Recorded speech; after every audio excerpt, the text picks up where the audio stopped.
Good afternoon.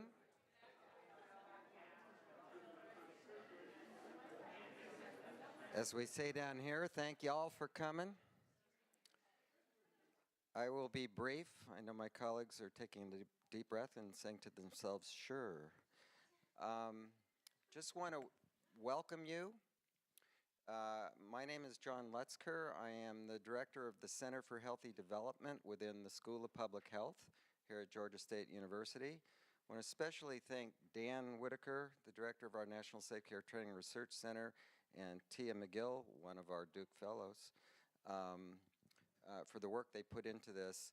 I would like to just say what a celebration this is. It's a celebration in two ways for us.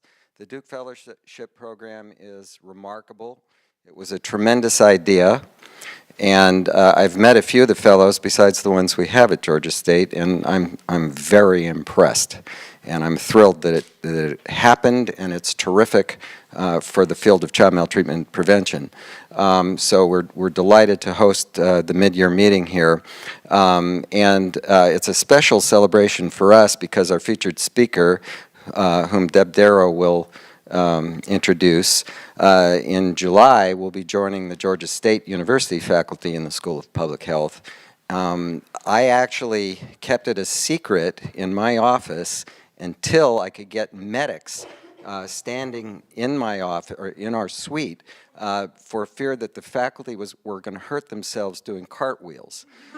So we're just a little bit excited to welcome Mark sort of officially now to Georgia State University. Deb Darrow is another remarkable person. Deb, you fellows know, directs the fellowship program. She's a senior research fellow at Chapin Hall at the University of Chicago.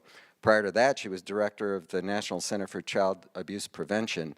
And early in her direction, in her career, she was becoming a major international player in research and policy and child maltreatment prevention. So there's nobody better to run this program for you all to get to know as you have and to introduce our speaker today. So Deb, it's a thrill to have you here.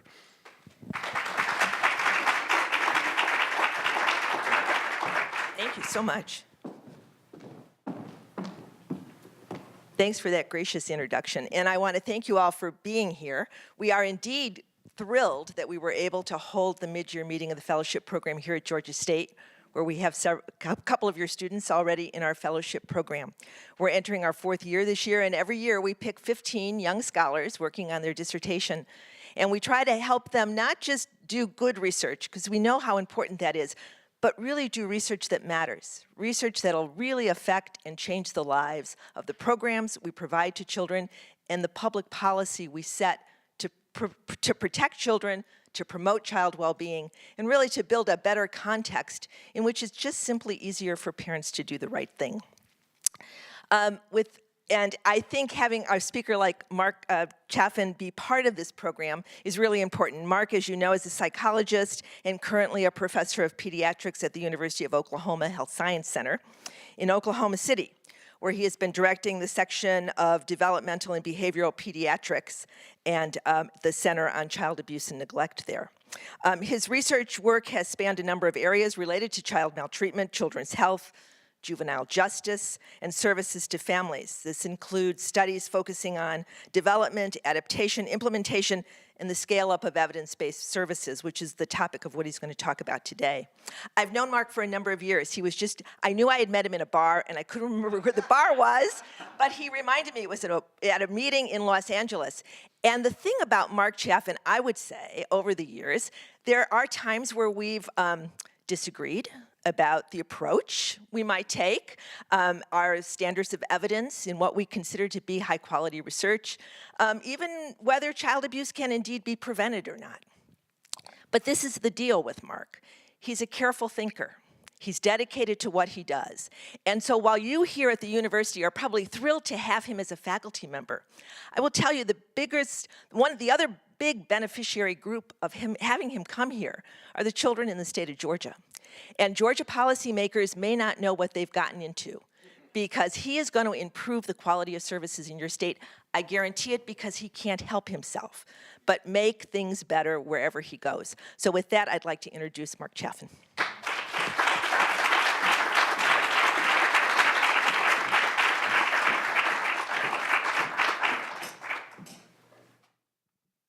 Thanks, Deb. Let's see if we can get the slides up here, and I'll get going. I'm thrilled to be here, and I'm especially thrilled to be here because it's at Georgia State, and so I've been able to walk around and see where I'm going to be working in a few months from now. And there's been much that attracted me to come to Georgia State, the city of Atlanta, and what I've learned about the student body and the graduate programs here and the growth in the School of Public Health and the university as a whole. I think it's a very exciting place to be and a pretty exciting time to be here. So I'm thrilled. I'm thrilled to work with a great group of colleagues in the future, including John Lutzker, distinguished professor. So people actually know. So I'll let someone else announce it. But I want to talk a little bit today about something that is this is actually a preview of a task force report that is currently in publication. And so this is the first time I think the results of this particular task force have been discussed. So let me see if I can get the screen working here, and we'll get this put up on the screen. But this is a task force on something we really weren't entirely sure what to call it. So we called it, here we go. So we called it evidence-based service planning, or treatment planning in child welfare. Are any of you here, have you ever worked in a child welfare system? Been a child, oh good, good. So you know what a service plan is. A service plan in the child welfare system is essentially the guiding document about what child welfare does in terms of what services it actually delivers to a child or to a family. And it's fairly key. It is often something that is endorsed by a juvenile court, so it has to some extent, a certain coercive or obligatory component to it. It may have family involvement in terms of how it's put together. That's the current move these days, to incorporate family involvement into the development of service plans. But it is often the guiding document about when child welfare's involvement with a family will begin, what will happen over the course of that, what the expected outcomes are, and when child welfare's involvement in a family will end, which is something families in child welfare are often very seriously interested in. When will the involvement of child welfare in our family end?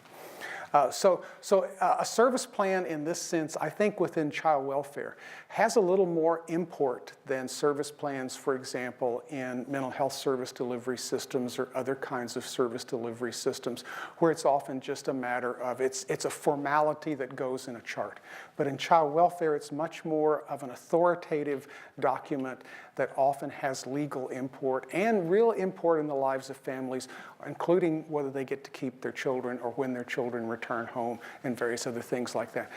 Everybody, I think, I want to recognize my colleagues on the task force, Lucy Berliner, Monica Fitzgerald, who really kept things going with this, Shannon Dorsey, Steve Ondersman, Charles Wilson, as well as some of the folks at the North American Resource Center on Child Welfare and the Crime Victims Center at Medical University of South Carolina, and Rick Barth at the School of Social Work, who I think knows more about child welfare than anyone on earth. So just to kind of put this in context, we're going to be focusing pretty much on the aspects of what we're calling a service plan, which may be a little different than a case plan. A case plan in child welfare can include lots of things: plans for monitoring, a safety plan, plans to meet concrete needs because child welfare disproportionately serves low-income people. Treatments and services, which is what we're going to focus on here, and for a small amount, usually a little under 20%, some sort of either temporary or longer-term placement or foster care or kinship care. So there's bigger plans, but we're going to focus more on the services because that's where evidence-based practice, I think, is really making its impact. Everybody's heard about evidence-based practices in medicine, mental health, juvenile justice, and they've really begun to make an impact on practice in child welfare. And I'm going to talk a little bit about why we want to focus on evidence-based service planning now. In 2004, I was involved in a task force that was sponsored by the Department of Justice, the Office for Victims of Crime. We were asked to review every published manual that had a treatment or an intervention protocol that was relevant to child abuse or neglect. We reviewed an awful lot of them. We were particularly asked to review them with respect to what level of evidentiary or scientific outcome support there was for them. We were able to identify one that was well supported. This was with a fairly minimal standard for what's well supported. Well supported meant 2 randomized controlled trials. So there was only one in 2004. Probably the progeny of that OVC task force was now the California Clearinghouse on Evidence-Based Practice, which has reviewed well over 350 different models that have some relationship to practice in child abuse and neglect. And currently in 2014, there's 27 models that are rated as well supported and an additional 40 that are rated as supported. So just over the last 10 years, we've seen tremendous growth from one well-supported model to 27 and an additional 40 that are almost as well supported. And there's been really a large uptick. If you've been around child welfare, you know in the last decade there's been major emphasis on implementing these models, translating them, and in many cases scaling them up within child welfare systems. And this has been going on both in the county-run systems and the state-run systems around the country. So the profile of what services are available currently within these systems has changed dramatically over the last 10 years. So the problem is less now that we don't know what works. And it's not even that, well, we know what works, but it's not available in our community. It's rapidly becoming available across different communities. The problem is now almost that there's so many evidence-based practices and treatments. How do you organize those all together into a service plan or a case plan that actually will work efficiently for families and deliver the kinds of objective benefits and outcomes that you want? So I'm going to kind of go over a little bit about some of the principles in the task force report, why we consider evidence-based case planning to be a little different perspective. A lot of it's going to be based on what we can look at from looking across the current body of evidence-based treatments. What are the cross-cutting principles, and how would we translate those into how we prescribe and direct services to be delivered to children and families. Then we're going to actually get into an actual service plan as an example. It is not a real person. It might as well be a real person. If you've seen service plans in child welfare, it will be instantly recognizable. And so when we get to that, how many of you are Doris Duke fellows? Oh, wow. And how many of you are otherwise graduate students working on a dissertation or something, or thesis or something like that here locally? So just when we get to the case, we're going to go over the principles of evidence-based service planning. Then we're going to get to this case. And we're going to go through a critique that the task force had of this particular service plan in this particular case. And we're interested in any new perspectives on this that people might have. So something every dissertation student badly, badly needs. This is a Starbucks gift card. So for the Doris Duke Fellow or graduate student who gives the most interesting observation or critique of the service plan that's not already on the slides, this will be yours.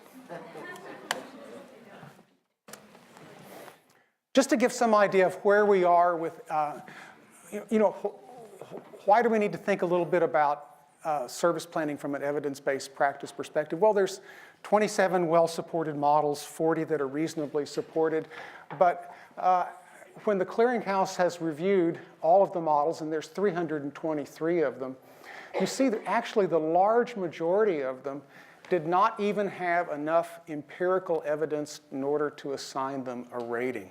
That's the largest single group. So it is still the case that even though there's a tremendous uptick of evidence-based models, the majority of what's out there, and these are named models, it doesn't count all the models that are just sort of ad hoc that people do that are unnamed.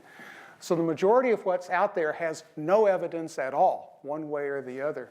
But you see the number of well-supported or supported models is actually a minority of what's out there.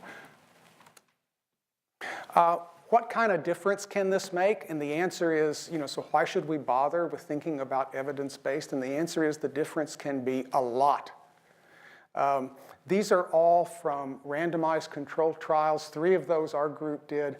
One of them was done in California by the Oregon Social Learning Group. These were all done in real-world frontline child welfare settings. None of them was done in a laboratory.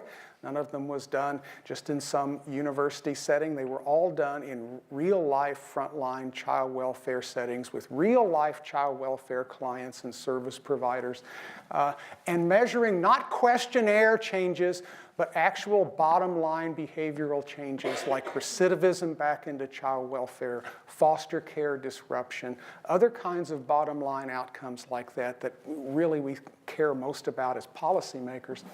So this is a reduction from a regular normal parenting program in recidivism, which was slightly over 50%, down to under 20% recidivism using a parenting model, which, by the way, was half the dose of this one.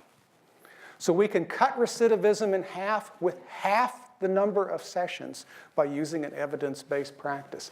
This is the same model. It was replicated with the worst deep-end chronic neglect, average of 7 prior referrals, 80% with all their children removed to foster care, 20% facing imminent termination of parental rights cases, and we reduced recidivism, again, from close to 60% down to a little bit over 10% with an evidence-based practice. And again, it was about 1/3 the dose, 1/3 the number of sessions as the standard care treatment. This was a home visiting. This was actually a fairly good home visiting program.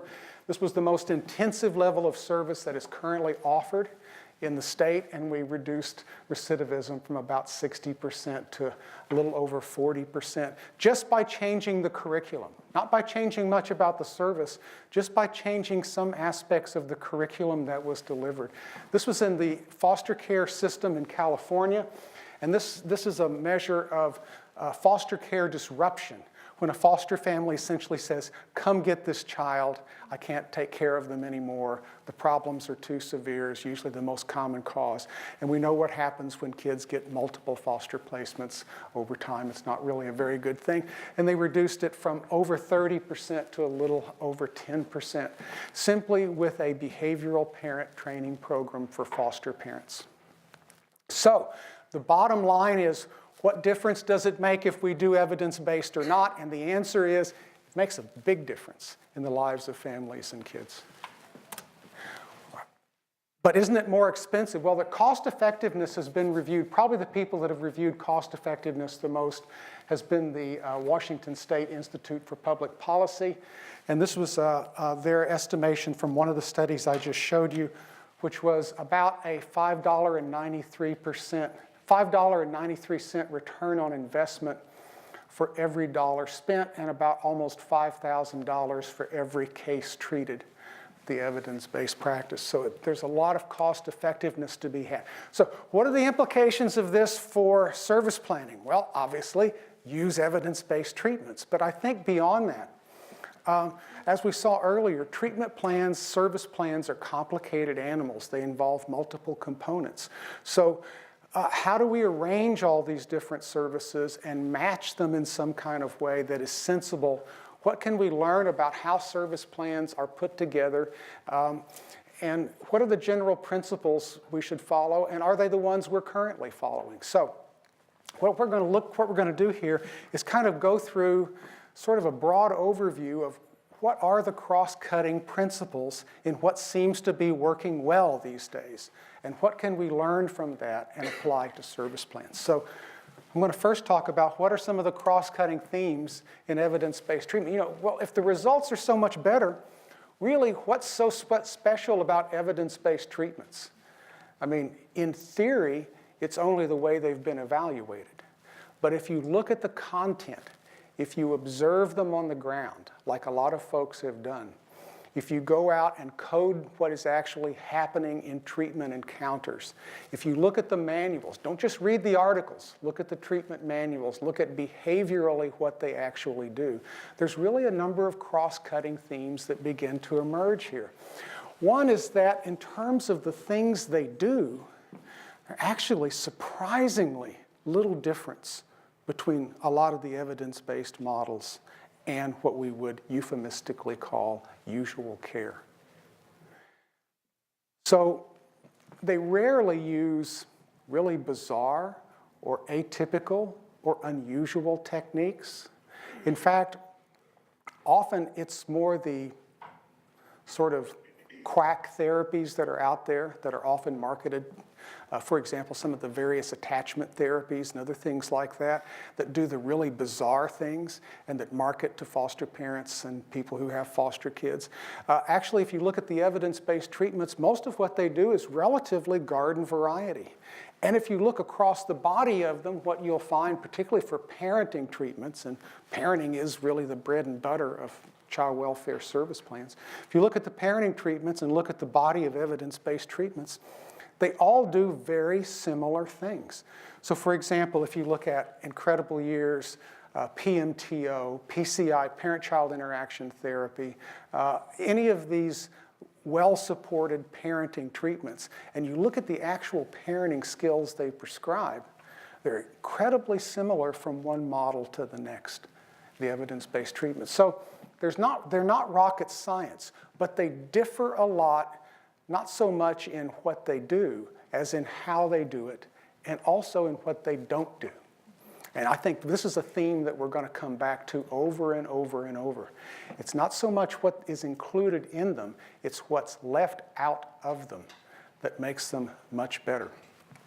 First of all, as a group, they tend to be brief. Now, this is a hard one for a lot of people, including practitioners, juvenile court judges, and a lot of other people to swallow. You mean to tell me that in 12 sessions you can get these kinds of?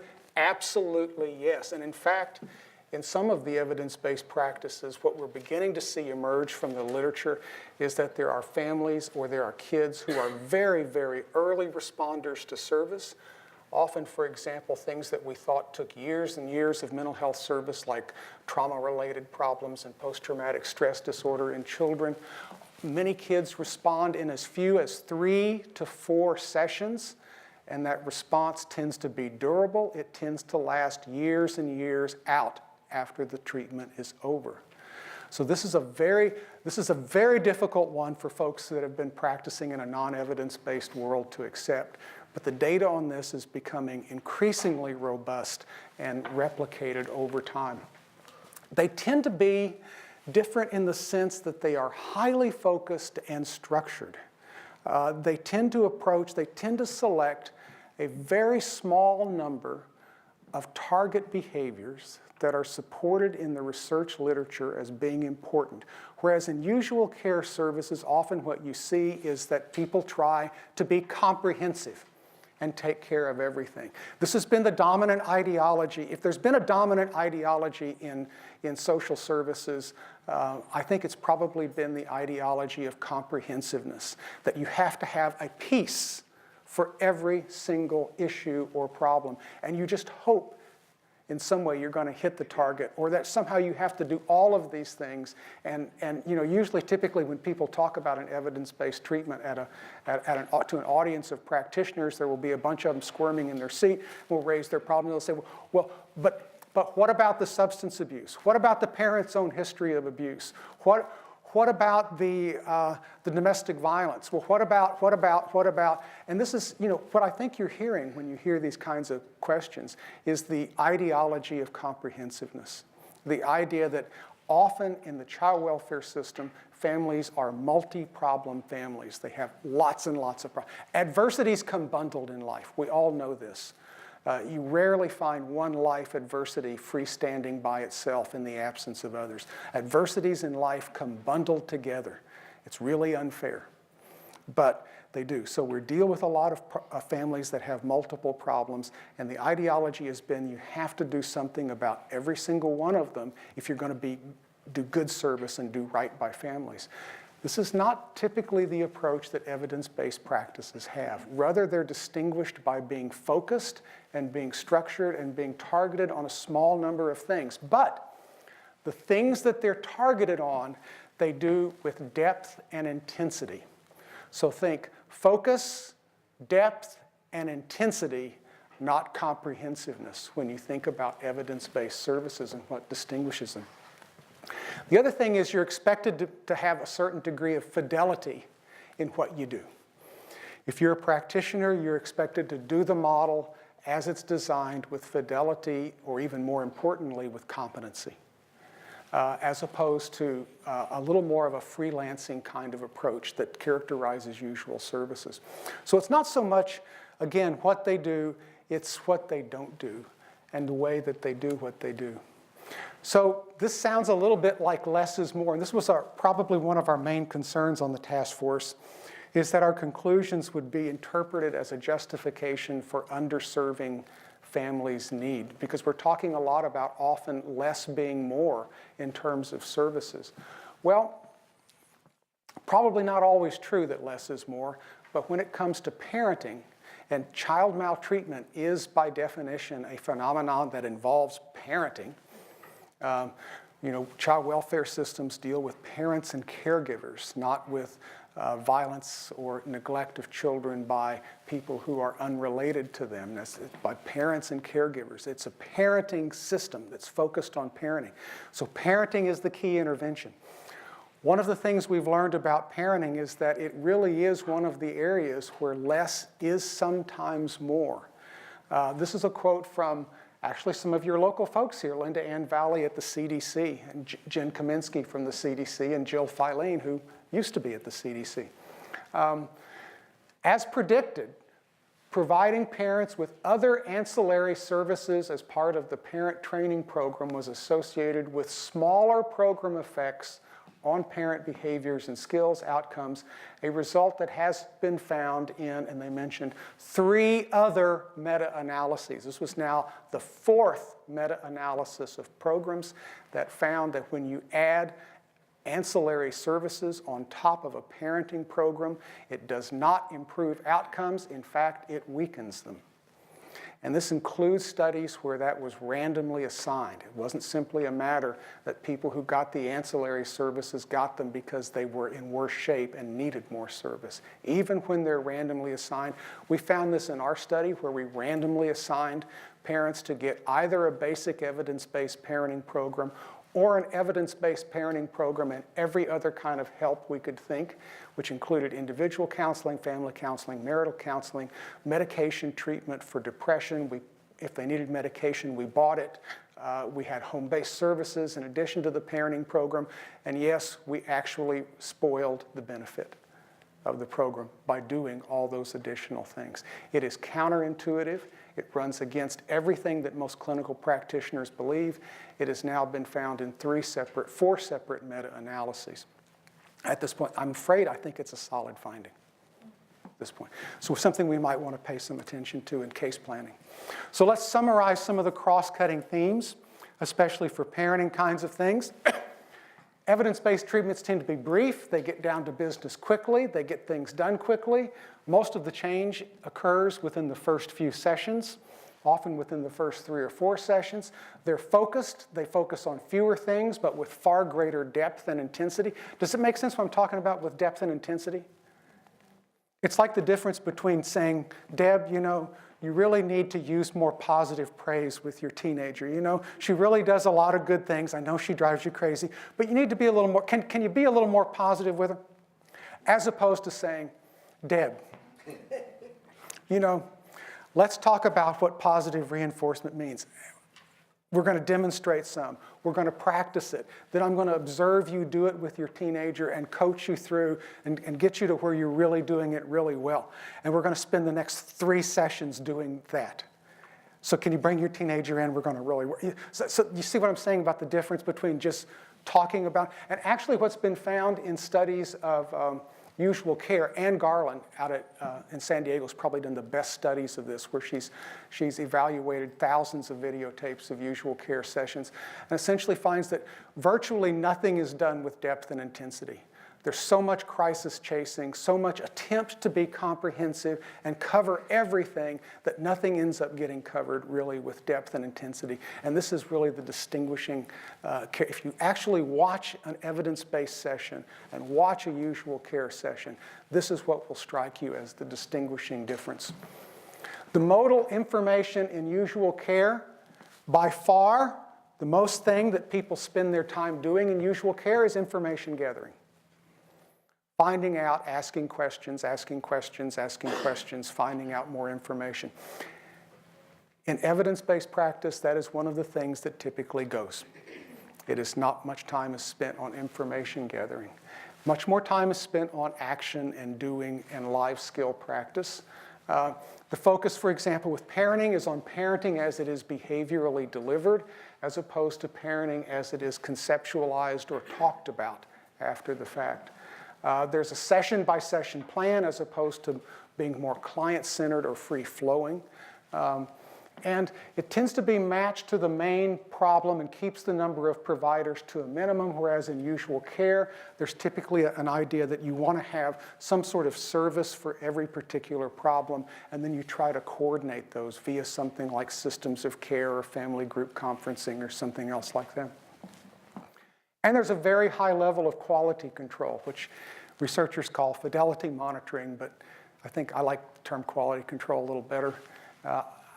I wouldn't want to be fidelity monitored. I wouldn't mind being, I could probably use some quality improvement, but I don't want to be fidelity monitored.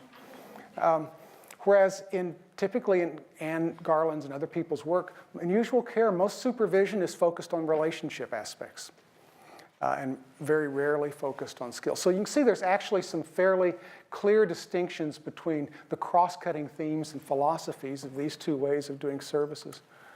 So let's transfer this into how we might transfer this into a question of service planning and putting services together.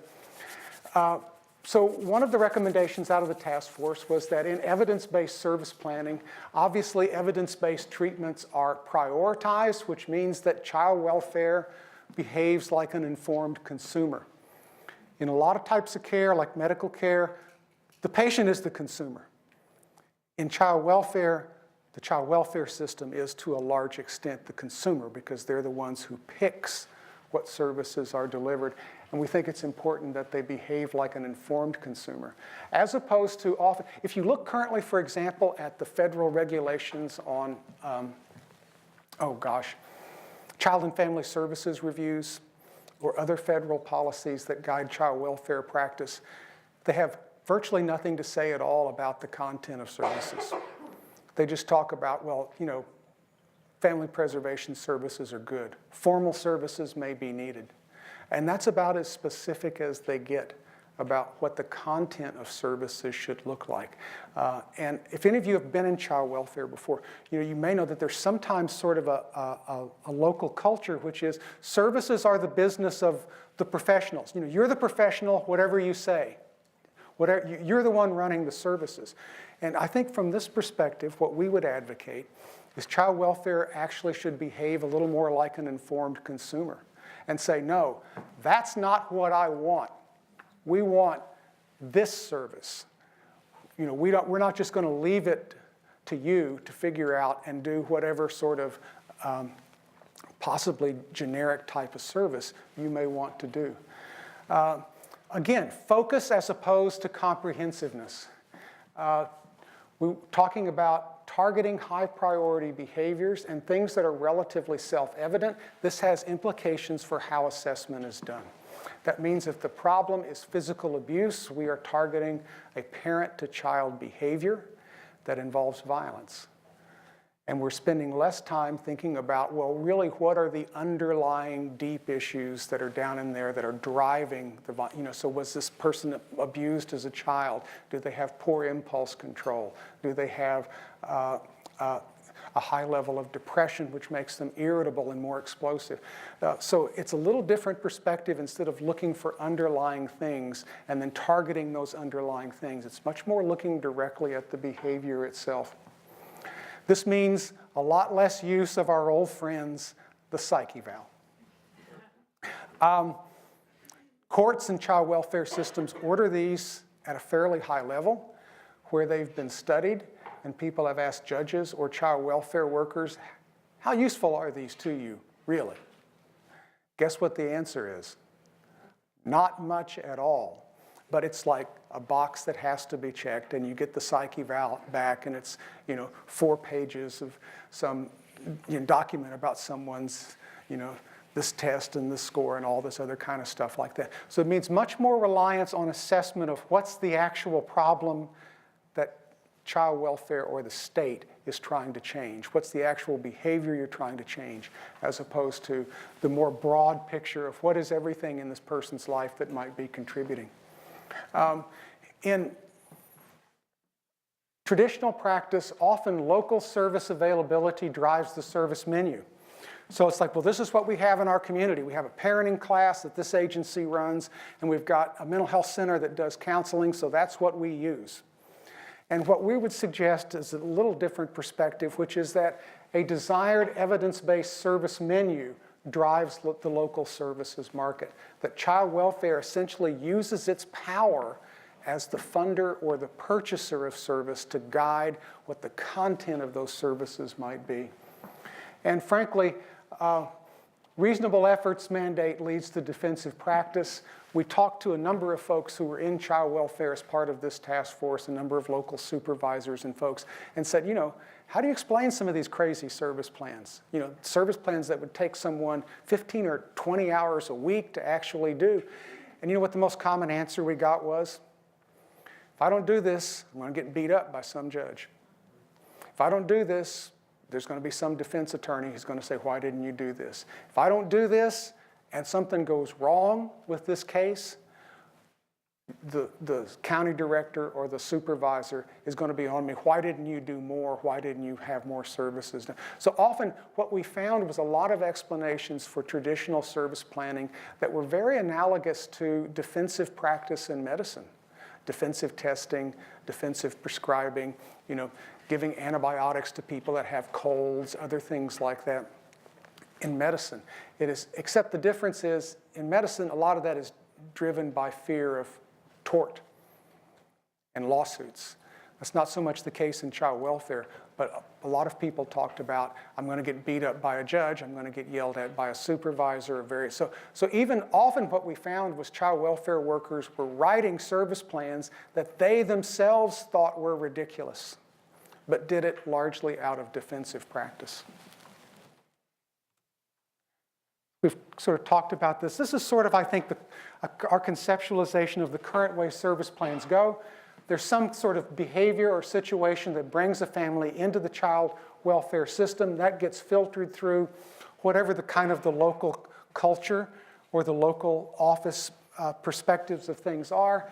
And then people begin to speculate about the presumed underlying causes. That then gets funneled through some loosely specified multi-component local service package, and then you're supposed to get outcomes out of that, but often you don't. So here's a case. So pay attention, because this is the case I'm going to ask people to critique. We're going to go through the case. I'm going to present a service plan that I think would be a fairly common one, and then we're going to critique it bit by bit. Then I'm going to present one that might be a little more consistent with an evidence-based perspective. So I'll read this out. Those of you who have ever been employed in a child welfare system, tell me if this case sounds pretty garden variety, one that a typical child welfare worker would see on a regular basis. 9-year-old Catalina is referred because of bruises. Investigation reveals that her mother's boyfriend hit her with a belt and has done so before. He's also committed domestic violence on the mother with the last incident 3 years ago. He states that he hit her, meaning Catalina, as spanking because she doesn't mind. The mother often yells at Catalina and threatens her for discipline. Catalina has behavior problems, has gotten in trouble at school for fighting. The boyfriend is the father of 2 preschool children in the household. The mother was abused as a child and aged out of the foster care system and has been in therapy in the past for depression. Her child welfare worker believes she may be using marijuana to, quote, self-medicate, unquote. Mother and the boyfriend are currently unemployed. They're in jeopardy of eviction from their current apartment. Catalina is in foster care. The 2 younger children remain in the home. Does this sound like a case anyone's ever seen before? How often have you seen a case similar to this? Okay. Yeah. Most folks I know in the child welfare system, say I've got a number of cases that would be similar to this description on my caseload right now. I see cases like this fairly routinely. Here's a service plan. Okay, keep this case in mind.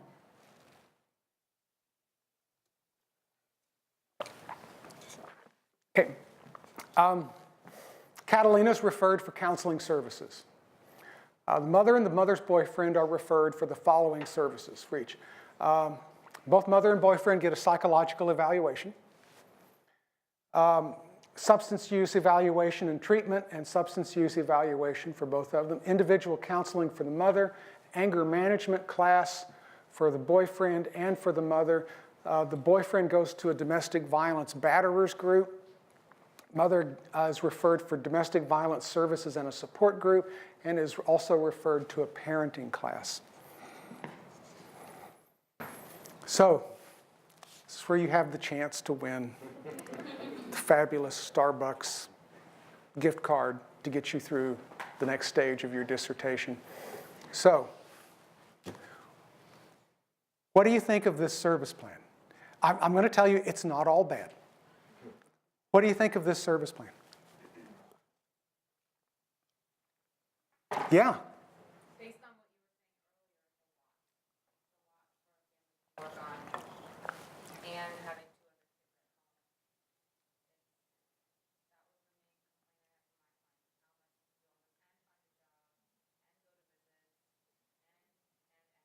And. Yeah. So it has a certain boilerplate quality to it, and it's a pretty heavy load. It has, in other words, it's a high burden prescription. Yeah. Yeah. well, it also seems that with what's being prescribed, family and isn't actually necessarily getting to the issue, which is actual physical abuse of the one child, which is what the requirement. Yep. Which is they're kind of overreaching with all this stuff. Yeah. How are they going to change the response to child behavioral issues? Yeah. Yeah, there's a real comprehensiveness issue with this, and depending on a philosophy you might have, there's a question of, exactly what are the limits of state intrusion into a family? Is it to fix everything?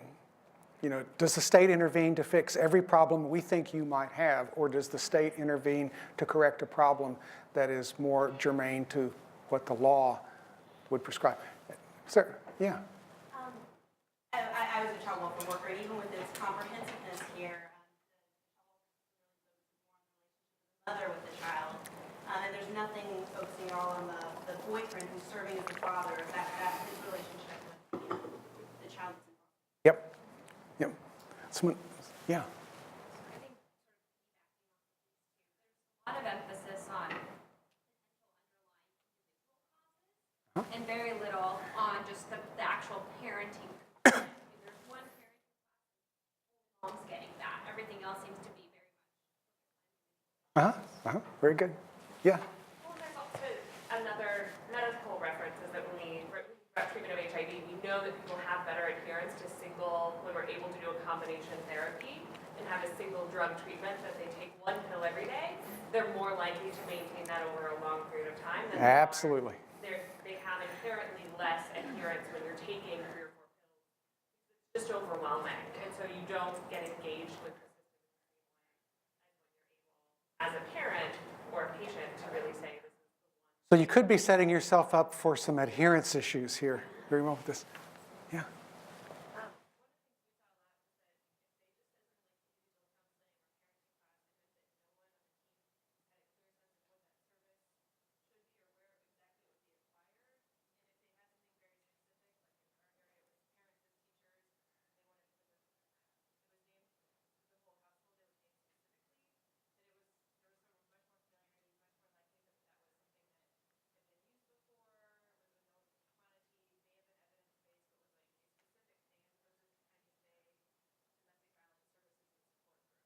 Uh-huh.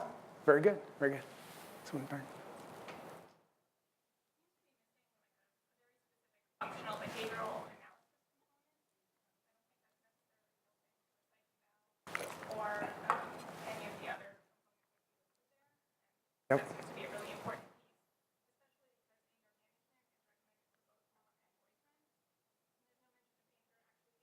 piece. Why do they think occurring? Yeah. Someone else. Yeah. Well, thinking about what my colleagues were saying, this also requires like perhaps 10 other professionals. Not only is that a huge burden on the case management, so in terms of thinking about what's actually going to prevent this, that's what we're interested in, is childhood prevention. I don't know that those are going to prevent things. Very good.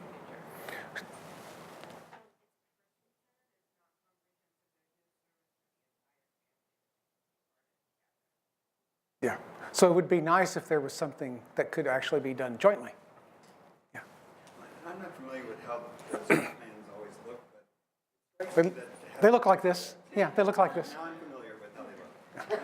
It strikes me that you don't actually have stated goals for any of the things put in there to intervene. So have a plan, but then not actually have what your stated goals are for the different components of the plan makes it kind of difficult to judge whether any component of the plan or the plan as a whole was successful.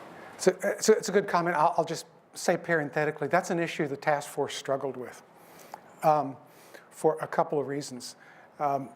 Typically, in a lot of child welfare and dependency court situations, the goal is, did you complete the program? And you could basically sit there and complete, just be present and complete the program. But did you complete the program? And we thought, we had the same reaction to that you did, which was, it needs to be a little more behaviorally specific. But then what mucked it up for us was thinking, well, what are the implications of that? So how are you going to know? What are the criteria and who's going to apply them? Then you begin to get in. The nice thing about program completion is it's objectively operationalized. You either completed the program or you didn't. You attended this many sessions. We know how many you showed up for. Did you meet certain specific behavioral goals? I think that can be operationalized, but it is difficult to do. But it does make a certain amount of sense that we're not really clear what these things are intended necessarily to accomplish. One more. Yeah. I just think it's interesting that the boyfriend, I think we spoke about this earlier, wasn't even assigned to a parenting class, because in the research I'm involved in, we deal a lot with the underutilization of services by fathers, but also the underrepresentation of fathers within research and how they're Absolutely. Yeah. adequately. So I find that it's just right there. Yeah. It's an interesting little artifact of the child welfare system is that often fathers get left out, and some of that is for some legal reasons, and some of that is practice traditions and a lot of other kinds of things. But particularly if they're not married, then often fathers get left out, and services are overwhelmingly like 80-90% delivered to mothers. And in this particular case, I think you're spot on. Okay, I'm going to kind of go over the way the task force critiqued this. And you guys, you're going to be amazed how consistent you were with what our thinking was. We're going to talk about this. So I'm going to go through this line by line. First, counseling services. It's pretty generic and unfocused. Catalina has behavior problems. Is counseling an effective treatment for behavior problems in a young child? And the answer is no, it's not. individual counseling tends not to be effective for behavior problems. Now, there's a possibility, given the history, that this girl might have problems related to trauma. And sometimes that manifests itself as behavior problems. And when there's trauma, individual counseling, at least if it's an evidence-based treatment, is a really good idea. But there's no differential determination here of whether this is a typical behavior problem case, which you would not refer for individual counseling even generically, or whether it's a trauma-related kind of case. Why on earth would you do this? Other than for defensive practice. Is there really insufficient information to know what to do about this case? No, this is a common case. It is physical abuse during discipline with a child that has some level of behavior problems at home and in school, with a mother and her boyfriend who are economically stressed out and stressed out otherwise. It's a fairly common. Is there any other information that you really need to know that a psychological evaluation would answer? I'm skeptical that it would. Substance abuse can sometimes be an important contributor to maltreatment, but there's really no evidence other than a hunch that it's active here, or that it's really contributing in any way we could obviously see. Again, individual counseling for the mother, for what? Most likely based on the idea that she was in foster care herself as a kid, had a history of abuse, and has been treated in the past for depression, but that's true for a lot of people. So it's not really any clear sign that what it would be for. And the other thing is it's likely to dilute the focus and potentially reduce the effectiveness of more germane and on-target services for this. Anger management, a fairly common prescription in child welfare service plans. There's really no evidence at all that they accomplish anything, that they're effective in the least. DV services and a support group, but yet there's been no incident in the last 3 years of this particular problem, nor is it clear what the connection to the presenting problem would be. A parenting class.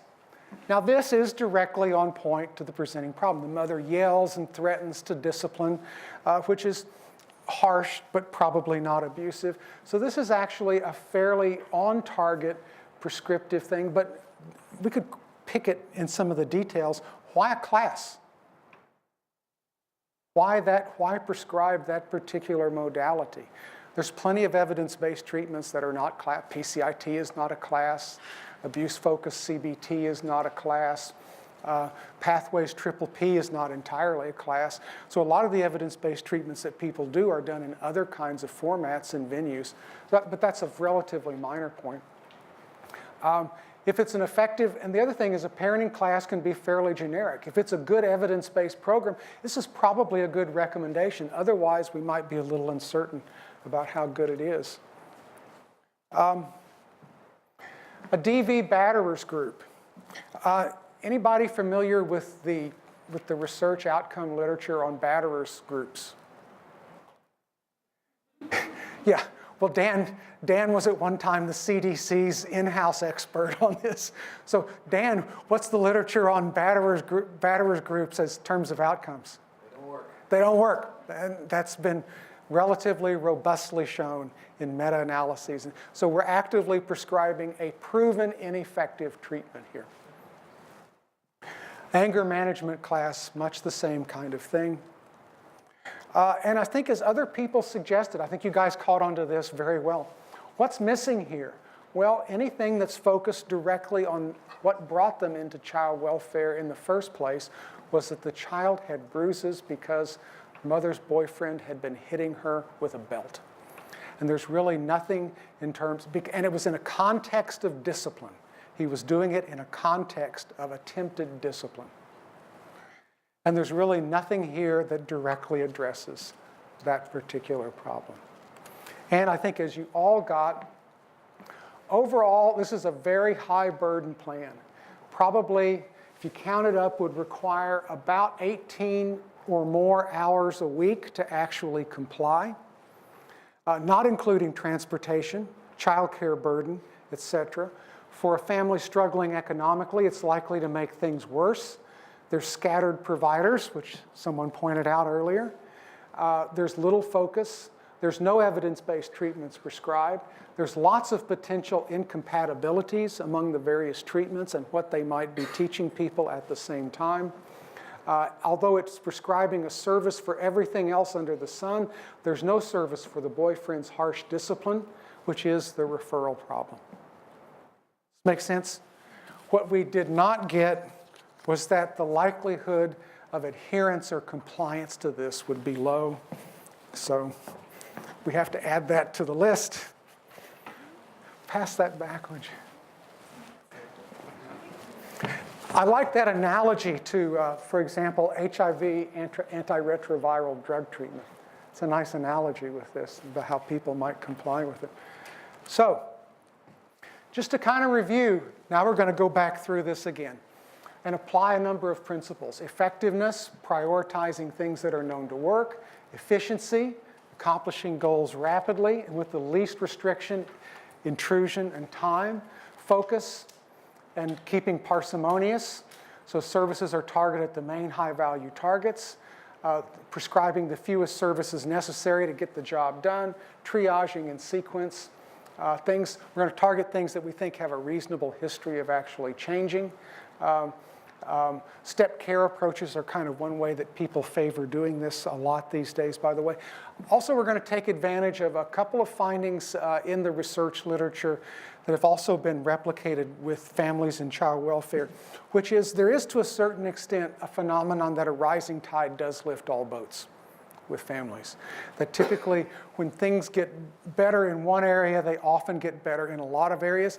You know what the probably one of the most interesting findings with this is on maternal depression.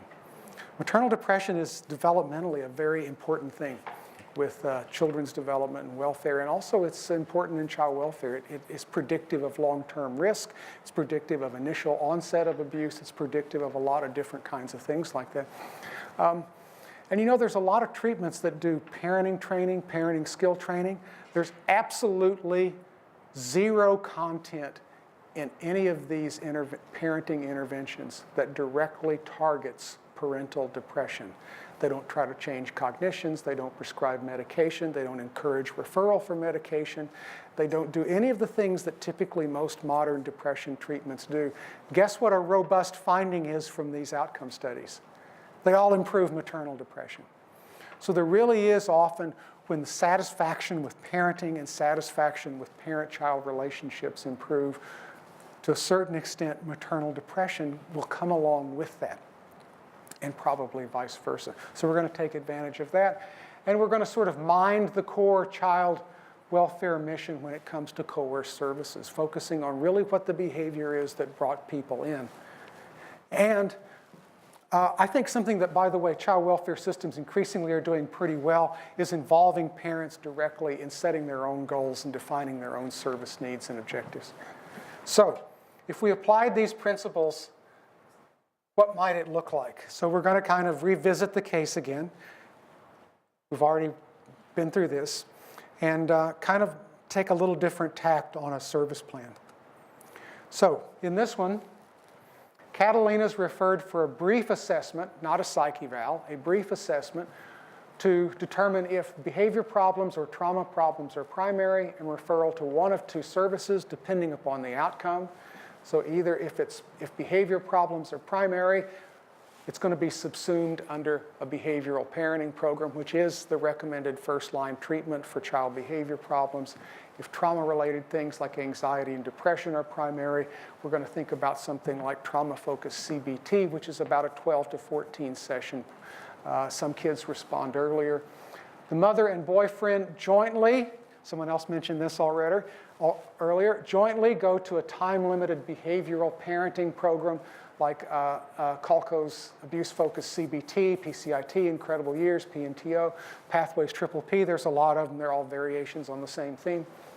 And then they're provided with optional voluntary referrals for things that they might define themselves as goals. So let's go through why this might be a little bit different. first is that instead of a generic blanket a psych eval or assessment of everything, we're doing a brief assessment that is focused on a specific question, which is this a primary behavior problem or is this possibly trauma related? And the reason we're doing that is because the answer to that question will triage you into two very different treatment courses.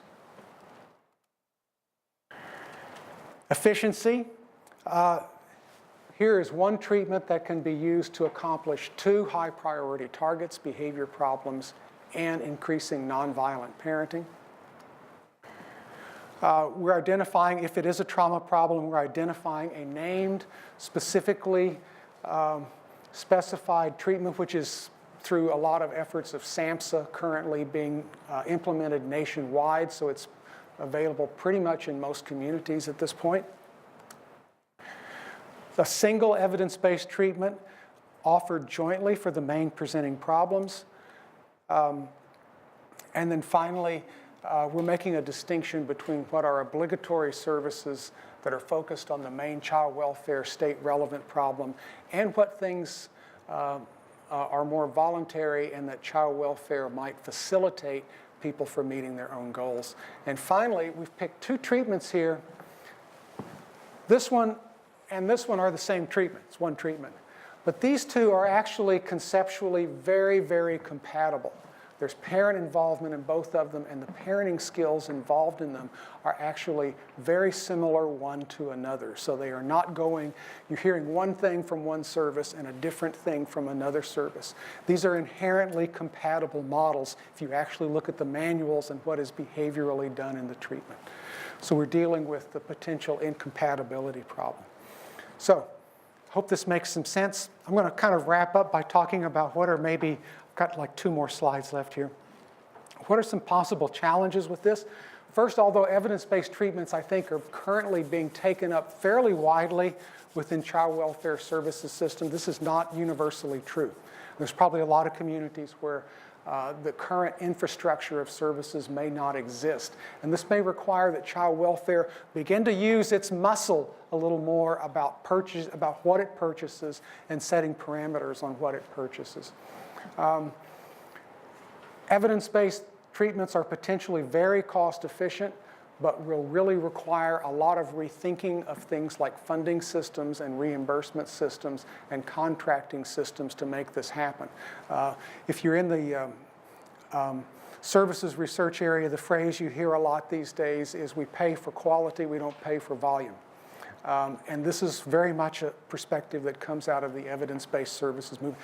These kinds of treatments require a lot more quality control, fidelity monitoring, training, other kinds of things. They're more expensive to deliver, but they're delivered in less volume. All of our current funding systems focus on, if you want your community-based organization to survive financially, you have to get as many units of billable service out there as you possibly can, because that's the way the payment systems are set up. So a lot of these changes get a lot more complicated than you may think they actually are at a systemic level. Well, what about the judges and prosecutors? Well, good luck. Because you're going to have to get the judges and prosecutors to go along with these kinds of service plans in order to make them work, and that's going to require a good deal of education.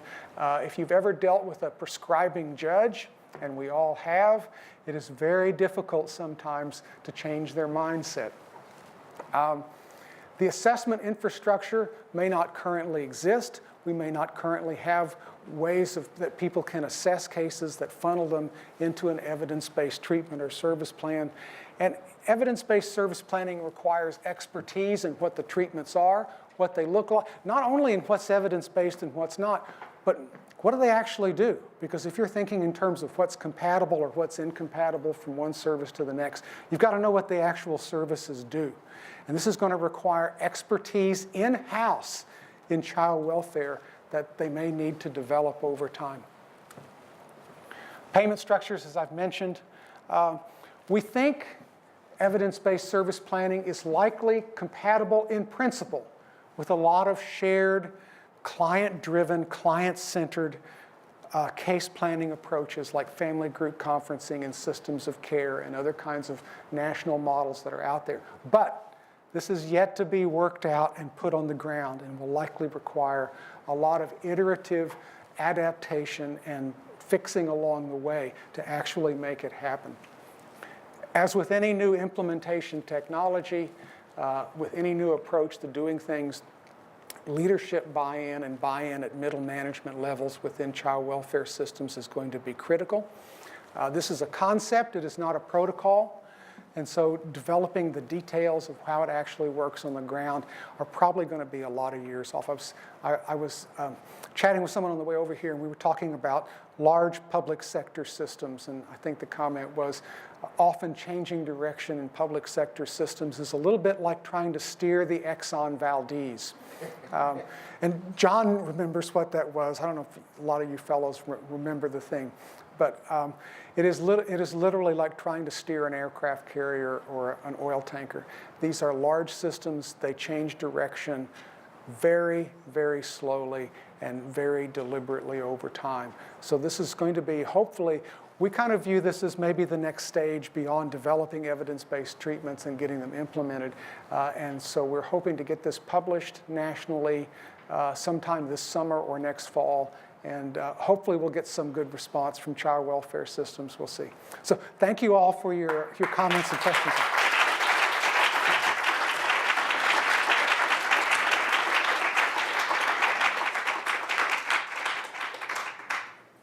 Well, thanks, Mark. Is this working? All right. Thanks, Mark, for a very provocative presentation. I want to thank several people for, not just for tonight, but for the activities over the following days. First off, I want to thank Michael Erickson, our Dean of the School of Public Health. School of Public Health has enjoyed tremendous growth and really his leadership. I want to thank Deb Darrow of the Chapin Hall for really making the fellowship possible and for working with us to have the meeting here. Mark, of course, for giving a terrific talk. Most of all, I should actually be thanking Tia McGill, who pointed out to me about 30 seconds ago that I was the moderator and that I would have to stand up and say something. And then really, Sunday Abernathy and Kayla Roby, who really did all the logistics for this event and the events over the next couple of days. The email traffic that was flying back and forth was overwhelming. And I know with each one of those emails there was lots of work involved. So thank you guys for making this a great event. So with that, we have, I think next door we have a reception, and hopefully there's plenty of good food. So we'll look forward to, of course, we'll look forward to picking Mark's brain there. Yeah, I just wanted to make an announcement and let you know how excited we are about having the event here and the importance of the Center for Healthy Development as part of the School of Public Health at Georgia State. And I just wanted to say how delighted we are to have Mark joining the faculty here. Getting Mark Chaffin to Georgia State University is a coup for the university, and it's also a coup for the state of Georgia. As was said earlier, we think he's going to make a great difference. And Mark, his recruitment here, just so you'll understand, the new president and provost, they're not that new anymore, but they made a commitment when they came to hire 100 new faculty, internationally recognized faculty, to bring them to Georgia State to elevate the level of scholarship and reputation of the university. And it's called the Second Century Initiative. And Mark is one of the hires for the Second Century Initiative and clearly fulfills that goal, and we're delighted to have you here for that. But I also want to mention that our existing faculty is not too shabby either. And I'm pleased to announce that today John Lutzker was appointed to be a distinguished university professor. This is the highest rank in the university, and he's our first distinguished university professor in the School of Public Health. So join me in congratulating John on that.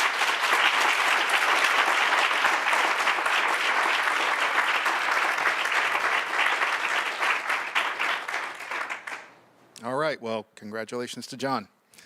All right, I think we'll adjourn and head over for some food now. Thank you.